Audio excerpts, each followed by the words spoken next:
તો અમદાવાદમાં આંતરરાષ્ટ્રીય ડ્રગ્સ વિરોધી દિવસની ઉજવણી રિવરફ્રન્ટ ખાતે આંતરરાષ્ટ્રીય ડ્રગ્સ વિરોધી દિવસની ઉજવણી કરવામાં આવી। એન્ટી નાર્કોટિક્સ ટાસ્ક ફોર્સ અને ગુજરાત પોલીસ દ્વારા આયોજન કરવામાં આવ્યું।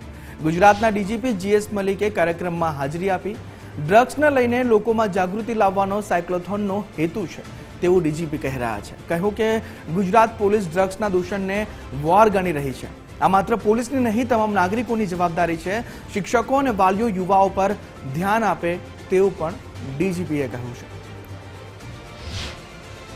આ સાયક્લોથોનનો મેન હેતુ ડ્રગના અવેરનેસ માટે કે જે ડ્રગનો દૂષણ જે રાષ્ટ્રીય આંતરરાષ્ટ્રીય સ્તર પર થોડું વધી રહ્યો છે એના બાબતે લોકોને જાગૃત કરવાનું કે ડ્રગનો જે દૂષણ છે એમાં આમ તો પોલીસ તો ખૂબ જ વોર તરીકે એને લઈને એના વિરુદ્ધ કાર્યવાહી કરી રહી છે, પણ હું એક અપીલ કરવા માંગુ છું કે આ ખાલી પોલીસના જ કાર્યવાહીથી આનો નિષ્નાબૂદ નહીં થાય।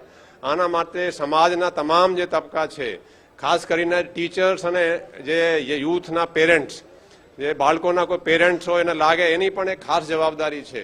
તો એમાં તમામ લોકો જોડાય, પોલીસને જાણ કરે, પોલીસ એમાં તરત જ કડક કાર્યવાહી કરશે।